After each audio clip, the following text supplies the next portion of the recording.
৩-০ গোলের দুর্দান্ত জয়ে বিশ্বকাপ অভিযান শুরু করেছে আলবিসেলেস্তেরা। কিন্তু স্কোরলাইন কি পুরো গল্প বলে দেবে, নাকি এই ম্যাচে লুকিয়ে আছে আরও বড় কিছু? চলুন দেখে নেওয়া যাক আর্জেন্টিনা জয়ের আসল রহস্য।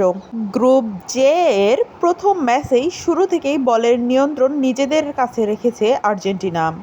মিডফিল্ডে তাদের পাসিং, প্রেসিং এবং দ্রুত ট্রানজিশনের সামনে আলজেরিয়া খুব একটা সুযোগ তৈরি করতে পারেনি।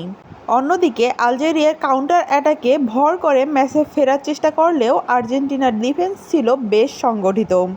শেষ পর্যন্ত ৩-০ গোলের স্বস্তিদায়ক জয় নিয়ে মাঠ ছাড়ে আলবিসেলেস্তেরা। ম্যাচের সবচেয়ে বড় পার্থক্য গড়ে উঠেছে আর্জেন্টিনা মিডফিল্ড দিয়ে। তারা শুধু বলের দখলেই রাখেনি, বরং ম্যাচের গতি পুরোপুরি নিয়ন্ত্রণ করেছে। ছোট ছোট পাস, দ্রুত পজিশন বদল এবং আক্রমণের সাপোর্ট সব মিলিয়ে আলজেরিয়ার মিডফিল্ডকে ছন্নছাড়া করে দেয় তারা। হাই প্রেসিংয়ের সফলতা। আলজেরিয়া যখনই নিজেদের অর্ধ থেকে খেলা গড়ার চেষ্টা করেছে, তখনই আর্জেন্টিনার খেলোয়াড়রা চাপ তৈরি করেছে। ফলে বারবার বল হারিয়েছে আলজেরিয়া এবং আর্জেন্টিনা সহজে আক্রমণ তৈরির সুযোগ পেয়েছে। ডিফেন্সের দৃঢ়তা।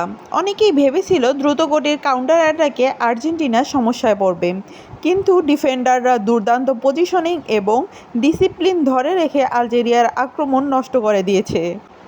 কোথায় পিছিয়ে পড়ল আলজেরিয়া? মিডফিল্ডে বল ধরে রাখতে পারেনি। আর্জেন্টিনার প্রেসিং ভাঙার পরিকল্পনা কাজে আসেনি। উইং দিয়ে আক্রমণ গতি থাকলেও শেষে পাসের অভাব ছিল। ডিফেন্সিভ পজিশনে বারবার ভুল করেছে। বিশ্বকাপে বড় দলের বিপক্ষে ছোট ভুলেরও বড় মূল্য দিতে হয়, আর সেটাই হয়েছে আলজেরিয়ার ক্ষেত্রে।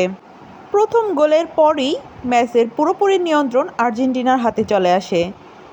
আলজেরিয়া সামনে উঠে আসতে বাধ্য হয়, আর সেই ফাঁকা জায়গাকে কাজে লাগিয়ে আরও 2 গোল করে আর্জেন্টিনা। এই জয়ের ফলে গ্রুপ জেতে দারুণ শুরু করল আর্জেন্টিনা। শুধু 3 পয়েন্ট নয়, +3 গোল ব্যবধানের পরেও রাউন্ডের লড়াইয়ে গুরুত্বপূর্ণ ভূমিকা রাখতে পারে। সবচেয়ে বড় কথা, দলটি প্রমাণ করেছে তারা এখনও শিরোপার অন্যতম দাবিদার। আর্জেন্টিনা 3, আলজেরিয়া 0 স্কোরলাইন শুধু জয় নয়, বরং একটি বার্তা, বিশ্ব চ্যাম্পিয়নরা তাদের মুকুট ছাড়তে প্রস্তুত নয়। তোমার কি মনে হয়, আর্জেন্টিনা কি টানা দ্বিতীয়বার বিশ্বকাপ জিততে পারবে? কমেন্টে তোমার মতামত জানাও। ভিডিও ভালো লাগলে লাইক দাও, আর ফুটবলের সব আপডেট পেতে চ্যানেলটি সাবস্ক্রাইব করো।